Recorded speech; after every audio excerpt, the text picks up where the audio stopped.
What do these things have in common? Calming down a panicked scuba diver 30 feet under the ocean, treating an overdose at a Taylor Swift concert, and figuring out why the primary application cluster has suddenly started timing out all requests.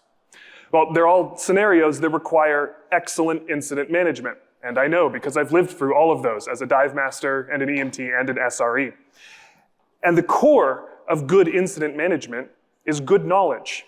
All those scenarios demand that you know what's happening and know how to fix it or know how to gather the information to know that. And so today we're going to talk about how we know things and how do we find knowledge. And that's epistemology. Epistemology is the study of knowledge. How do we find it? How do we be sure of it? And when the pager goes off and the adrenaline is pumping and we got to wake up at 3 in the morning and go fight a fire, vibes aren't enough. We need concrete models to keep us grounded. Where are we in an incident? To tell us what questions we should be asking and ways to manage our own effectiveness and level up the effectiveness of others to help us arrive at the truth and solve the problem. And as Michelle in the plenary session yesterday said, with the rise of AI in these systems, they're becoming more and more opaque. And so what that means is that when we get to the point that a human does need to be involved, we need excellent troubleshooting skills. Now, when I give this talk, I often get a bimodal distribution of feedback. People that say, hey, that was really practical and I learned a lot about how to problem solve, and if you're in that camp, awesome, I'm thrilled. I also get a lot of feedback from people that say, yeah, you kind of described how I solve problems. And I'm also happy if you're in that camp, because you need to bring these back to your teams.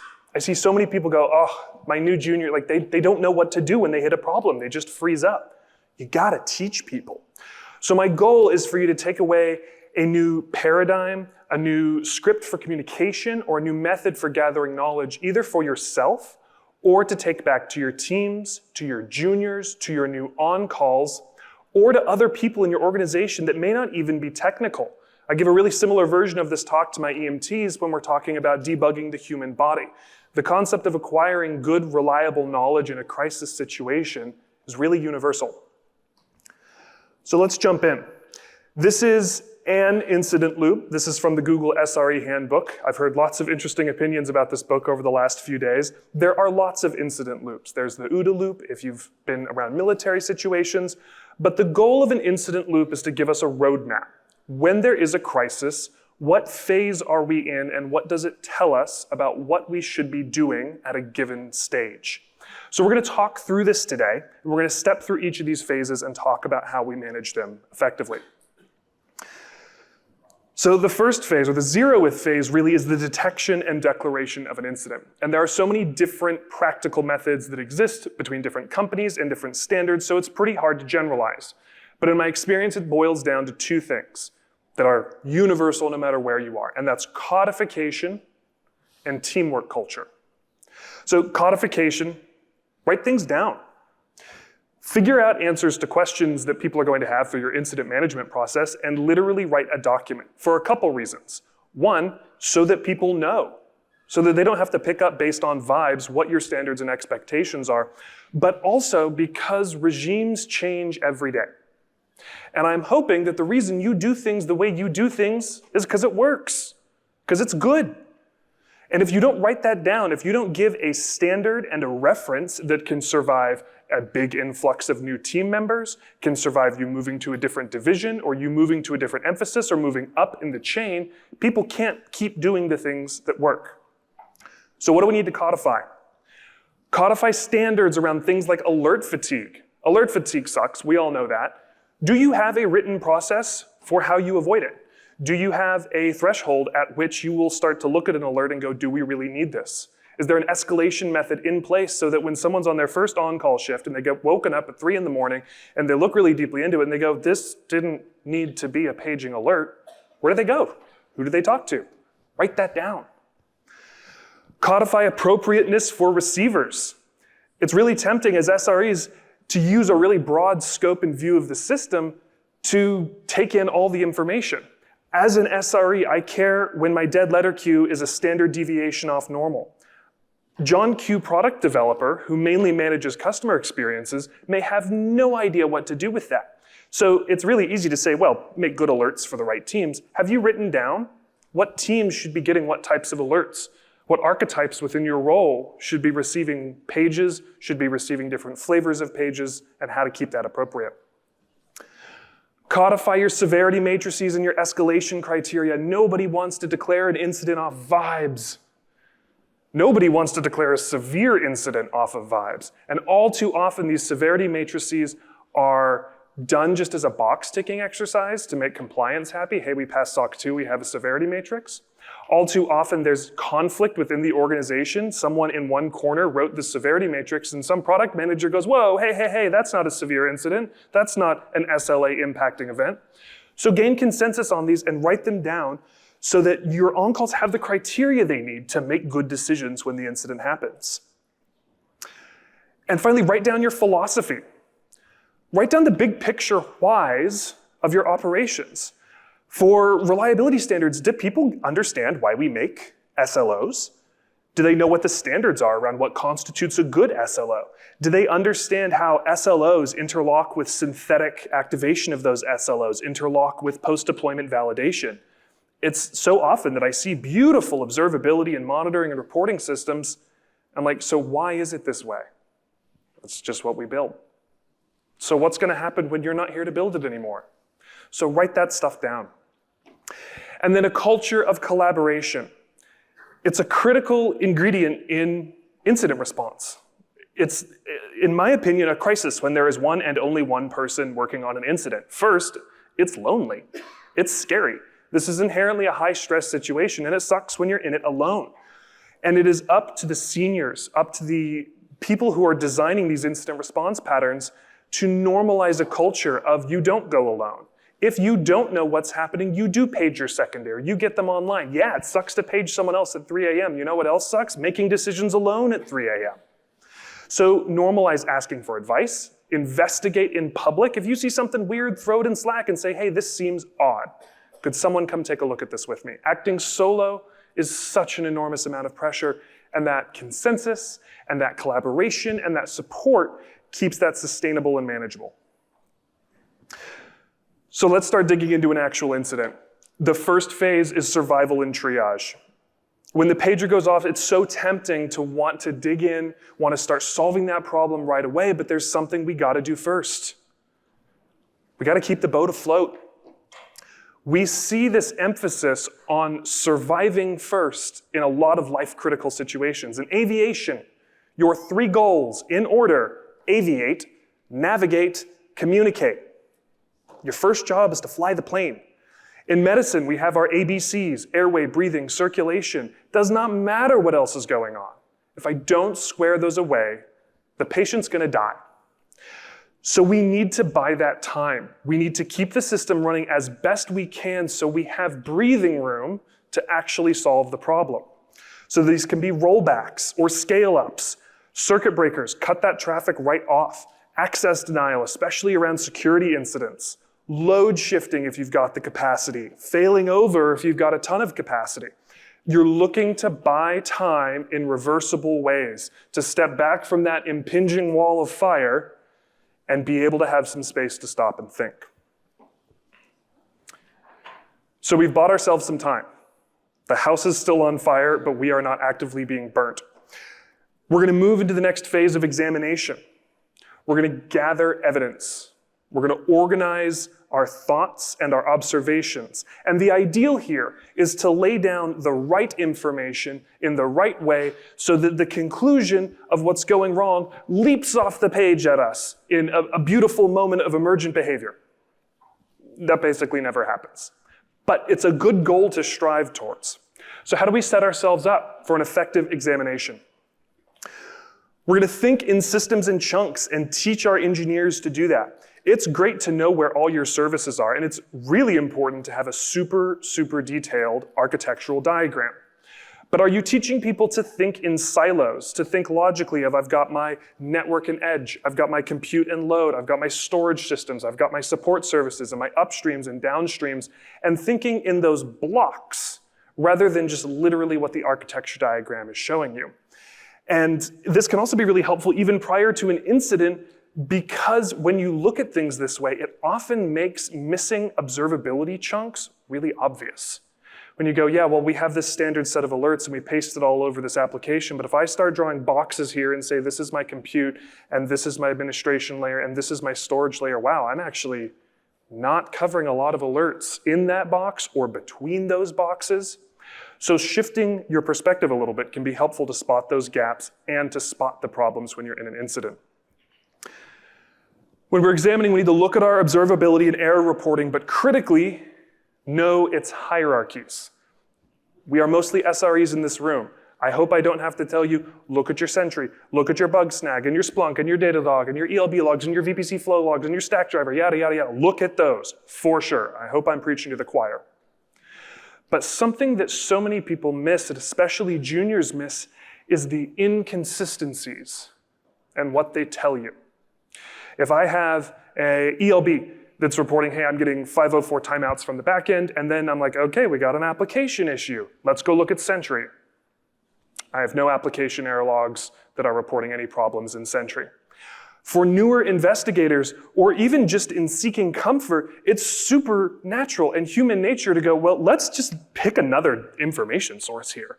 This is inconsistent. I don't want to look at that. Let's go find something that is consistent. But that's a mistake. There is information in those inconsistencies. The fact that you've got these two different information sources telling you different things has meaning. Maybe the ELB is going and hitting the application, and the application's spinning, and the ELB times out, and it tries to respond onto a closed socket. Maybe it's getting to the instance, but the instance is so overwhelmed with traffic that my error frames aren't actually making it off the machine. When you know your error reporting, but critically are teaching people to look at the gaps and inconsistencies themselves, when you understand how those interlock, you can glean meaning from inconsistencies. And you can turn that weirdness into valuable information. Keep great personal notes. I love note-taking. I'm going to talk about it a fair amount in this talk. Doing that in a public place is great. Stick it in Slack, but you all need scratch pads. I thought, as I got more senior, it's like, I'm not going to need notes. I'm going to be so smart. It's all going to, no. It's the complete opposite. But great record keeping is really vital, especially during an incident. This is a note-taking format that I found really helpful for arranging my thoughts during an incident. We've got evidence of a problem. Why do I think something's wrong? What alerts have fired? What am I observing in the system that's telling me we've got a problem? What's correlated or causal? As I'm beginning to explore what's part of the issue or other sort of more distant symptoms of the issue or things that I go, I don't understand how these are linked yet, but my gut is telling me they're linked. What's normal? What do we got on the spacecraft that's good? Apollo 13, amazing movie about good problem solving under pressure. Write down what looks fine. One, it rules things out that people have already looked at. Two, they may become relevant later, and having a time-stamped piece of information about this was normal at this time can be really valuable. And then what's odd but uncorrelated? I didn't used to have this section in my notes, but I sort of created it by accident so many times I eventually made it explicit. Computers are weird. Any running system is gonna have odd pieces that are doing strange things if you look closely enough. So make a box for things that you say, I don't think this is part of the issue, but it's not normal. And at best, we can maybe follow up in the post-incident review and say, oh yeah, we should also go take a look at that. But those things may also become relevant later. So really encouraging people to be taking those good notes, to be taking standardized, structured notes that put hyperlinks in the notes that are time-stamped and that contain that information. This is an example from a real incident I worked a little while back. Under our evidence, why do I think there's a problem? My Asia Pacific edge servers are timing out at more than 10%, and I've got 500 alarms going off. What's correlated and causal? Synthetics are failing? Great, I've got a local repro. I've got logs that show that we're actually seeing that, and we had a deploy recently. We're gonna talk about correlation in time in just a moment. What's normal? My network edge volume looks good. Here's the dashboard I got that from. My application logs look fine. Here's the dashboard I got that from. My error reporting looks fine, and here's where I got that from. And then odd but uncorrelated. Our dead letter queue had a bunch of messages on it. It had nothing to do with the problem, but we started looking more deeply at the system and went, That's weird. And then like our database had high CPU. As I said, this is a real incident. We never figured out why our database was hot that day. Just one of those things that happens. So keeping those notes, encouraging your teams to take those notes and keep them in public. So we've gathered information. We've arranged it. We've got the things we think we need to start thinking even harder about what's actually happening. We're going to move into the hypothesizing phase. We're going to come up with a consistent, testable theory around what's wrong here. And this loops back on itself. If we come up with a theory and we test it and it fails, we'll come back to this stage, and that's fine. This decision loop, this incident loop, it's nonlinear. We can go back. So what's really key is teaching people how to search. It's really tempting to sort of overload new trainees on, hey, here are all of our systems, and here's where you can go and look at the logs. But have you taught people fundamental models for how to think about a system and how to step through a system? Can you do a linear search? Basically, like, this is what tracing is great for. I could do a whole talk on the things I love and I hate about tracing, but it's great for this particular search pattern. Just follow the request all the way through, source to sink. Do a binary search. Bisect your architecture, pick a cut point. Go between this chunk and this chunk. Are things behaving normally? If yes, I know the problem is metaphorically behind me in the stack. Move down, pick a new cut point. Be teaching people these ways to think explicitly. Can we induce a change to learn more? This is kind of a little bit more of a test, but is there something simple and limited that we can do to give us a ton more information as we're trying to build that theory? Like, can we fail this database over if that's a seamless event? Can we induce a little ripple, toss a pebble in the pond, and see what that tells us? We're going to think in proximity and correlation. We're going to think about that in terms of time. What's happened recently? When did this start? Does this correlate with anything else that started or fired with it? Are there scheduled jobs? Is it 9 a.m. on the East Coast? Is it UTC midnight and strange, mysterious things happen to our application at UTC midnight? We're going to correlate in space, not literal physical space, but the metaphorical space around your application. Are surrounding services impacted? Do you have evidence upstream or downstream that's going to point you a lot more clearly to what the scope of impact is so you can make a better theory? And then correlation in action. This is kind of similar to time, but really looking at the human element. Have we deployed recently? Have we scaled up or down? Have we changed any feature flags? We recently set something up so that any incident room that's spun up immediately gets a snapshot of all feature flag changes that occurred in the last 4 hours. That's been a total game changer for us. Don't stop early. I love this quote by Emmanuel Lasker: when you see a good move, look for a better one. Stopping your search and theorizing early is a terrible mistake. Publish your hypothesis, yes, and start to chase it down, for sure. But either delegate that to someone, and you keep troubleshooting, or you chase on that, but tag in another engineer to keep the investigation going. One of the biggest reasons for this is that when there's only one idea in the room, that's the only idea anybody can execute on. And it's not necessarily a good idea. The first thing we come up with often isn't correct, and we gotta keep looking. Especially, I see this a lot with my new on-call folks. It's hard to figure out what to do when there is no action to take. It's actually way harder when you think you've found something and then it doesn't work. Because then you're back where you were, except you've got discouragement and failure adding on to your emotional stack there. So be queued up with those ideas and those theories. Keep looking. So let's dig into the epistemology, like the meat of this. What makes a good hypothesis? It's two things.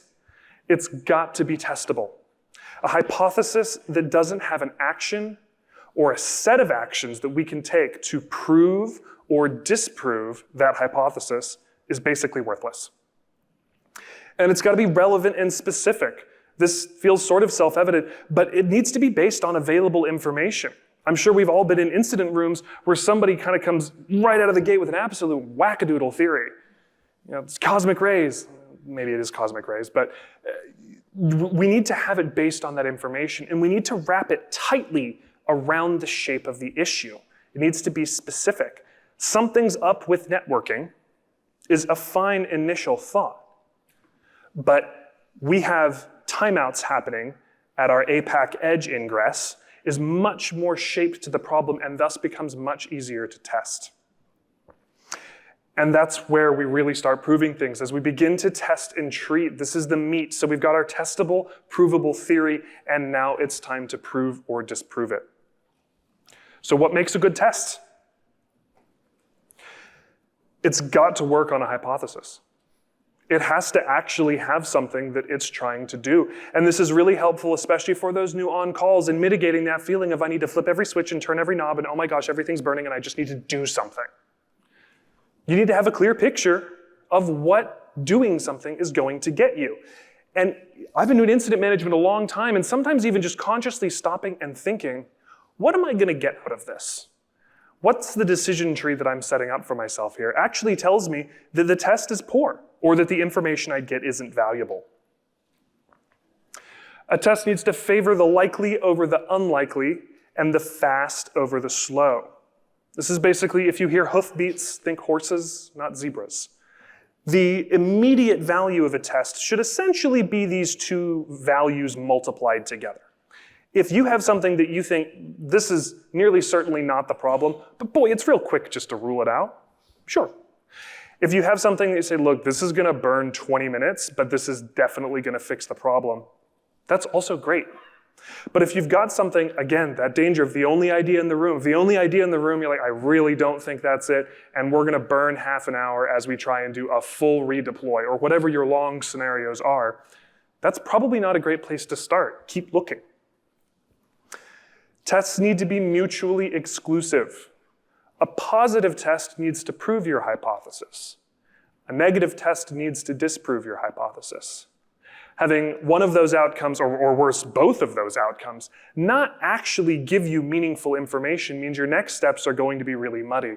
And it's a terrible feeling when you have one outcome that you're like, boy, if this happens, this mystery just got a lot bigger. Those can be valuable for some information gathering, but it's a terrible feeling to basically have a coin flip, whether I am going to be certain of my next steps or completely lost. So nail those down. A really common place I see this is in tests with compounding factors. You need to have your tests test the thing that they say that they're testing. This is so common with internal tooling or Dave's special script that he runs. If I say, hey, I think we have a production endpoint that's down, I'm gonna hit the endpoint and see if it returns. If it does return, great. We've disproven our theory. But if it doesn't return, that doesn't mean the endpoint's down. Maybe Dave's script is busted. Maybe I'm not on the VPN. Maybe that endpoint is not reachable from my network segment. So stopping and consciously thinking about the other things you're introducing into a problem that you are depending on to go correctly is a critical step to stop and think about. Test needs to be as free from side effects as possible. This one's a pretty easy one. Don't break things. Verbose logging is wonderful until you fry your entire Splunk quota for a month with 1 hour of verbose logging. So avoid one-way doors. Stop and think, can we undo this? What are the downsides of this? And a test needs to have clear outcomes and markers of success. Don't move your goalposts on the fly. It is so tempting that when something doesn't go the way you expect it to, but kind of goes the way you expected it to suddenly adjust your criteria of success to feel like that went well. Theory. Turning off this feature flag is going to eliminate the errors we're seeing. Test, I turn off the feature flag. My error rate drops by 70%. Are we 70% resolved? Was I 70% right? No, you were wrong. Now, don't hear me say that that's not valuable information. That's critical information. But it's so easy to scooch those goalposts and go like, okay, well, that went well. We're just kind of on cleanup. No, something about the theory you made is incorrect. Something about your understanding of the problem was wrong. So you need to consciously take yourself back to those earlier steps, gather more information, come up with a new theory because your prior theory didn't quite fit. So don't change those goalposts. Figure out what your outcomes are and stick to them and derive your action accordingly. Track your results. I'm going to talk about notes again. Data is gold. Even your negative tests, even the things that you went, well, that didn't work. Write that stuff down and write it down in the open. Put it in your Slack war room. Put it in your incident state document if you have one. At the very least, keep your own time-stamped notes for a number of reasons. First, you got to bring other people up to speed. If this is getting to the point where your tests are failing, there's a good chance you're going to start pulling some more people into that room. They need to know what was tried. What was the outcome? Second, it's a nightmare come post-mortem time. When you are trying to reconstruct what happened during an incident and nobody wrote anything, it's so hard to figure out what happened when. And especially nowadays with the rise of LLM-assisted incident management and analysis tools, they need that information. I won't get into whether I think they're useful or not, but they're definitely not useful if they don't have any actual information to go off of. What was tried? What's the new evidence that's been introduced? So track those results. And then be proactive. I call this time traveling. When you're waiting for a test, when you're waiting to see how something goes, don't just twiddle your thumbs. And don't get me wrong, grab a coffee, use the bathroom. But don't just sit there. Stop and think about the outcomes of what you are about to do. Imagine that your test succeeds. What's going to happen next? What would you do next? Do you have public comms that need to go out? Imagine the test fails. What we thought was the cause wasn't the cause. Who are you going to pull into your war room? What additional logs are you going to gather? Where would you go next? And then if it's not at cross purposes, do it now. Do it right now. The number of times where I'm still waiting to hear back from an engineer about whether something worked or not, and I'm drafting up two completely separate public comms statements for if this goes well and if this doesn't go well, I've done this so many times. And then when that decision tree does collapse into one state or the other, you know exactly where you're going to go no matter what happens. And you're going to keep your cadence up rather than kind of getting slapped in the face with the new situation, and then you got to figure out what to do. So there's a ton of information. Let's do a fly-through summary. Before we even declare an incident, we need to codify our practices around alerting and incident management and our philosophy, and foster that culture of collaboration. We don't want rock stars. We don't want that solo hero. Once an incident actually drops, we're going to focus on survival first. We gotta buy ourselves time. We need breathing room to work on this problem. Think in systems and chunks. Know your observability systems, yes, but understand what layers they cover. Where can inconsistencies crop up? What do those tell you, and what should you be teaching others to be looking for? And keep good notes. When we're diagnosing, we're going to teach people good search patterns to use. Explicitly talk about what mental models they should be using as they try and work through a system. Thinking about proximity and time and space and action to what other people are doing. Not giving up early, and then our hypotheses, every single one's got to be testable, relevant, and specific. If it doesn't meet those criteria, we got to keep working until we have one that's even better. And then good tests, lightning round. They're going to work on a hypothesis. We want fast and likely over slow and unlikely. They need to prove one way and disprove the other way. Be free of those compounding factors. Don't introduce dependencies. Don't break things. Be free of side effects, and then have those clear markers of success. And finally, again, write down good notes. So as our clock is winding down, we're kind of going to do a little grab bag of incident communication skills that can level you up and level the people around you up as they're working through an incident. That's right, I'm talking about notes. Again, annotate your weights in time-stamped form. Slack is perfect. Slack attaches a timestamp automatically. There have been a couple times where I've been assigned a PIR or a post-incident review or root cause analysis on an incident that I didn't actually personally participate in. And I've stepped into the Slack room where the incident happened, and I see the incident set up, the declaration, the room was created, and then half an hour later I see, looks like we're resolving. And I realized that an incident was declared, the investigation happened, a theory was made and tested, and a fix was likely confirmed, all in a video call that I wasn't in. And that was really hard. Those gaps in the timeline are really, really hard, especially for that post-mortem, for the reasons I've talked about, but most critically because the second question that any executive or senior leader is going to have after why did we go down is why did it take us so long to get back up? If you don't have timestamps that tell you where did we spend our time? What was slow? What could have been accelerated? Why was there a 20-minute gap here where no one was talking? What were you all looking at? Write those things down. Second, make plans with momentum. Lots of people have really great ideas. It takes work to put an idea into motion, and it's really easy to kill an idea. So if you have something that you want to do, or teaching people that if they have something they want to do that needs input, or permission, or validation, phrase that request in a way that drives forward the decision. Include what the unknown is specifically in your message. Direct your request to a human, not to the room, and then put a time box on the window for response. If I say, should we try a rollback? I don't know, should we? Way better. John, is there any issue with your team if we initiate a rollback? If not, I'm gonna do it when I hear from you, or in 3 minutes if you don't respond. I think we need to scale up. Cool, nice thought, thanks for sharing. Way better. I'm gonna scale up our background worker queue from 10 to 40 workers. Elise, if there's any trouble with that, I need you to let me know in the next 3 minutes, otherwise we're gonna do that scale up. Here's the command I'm gonna run. So phrase those needs for information, those requests, those ideas in ways that don't just sort of twist in the wind.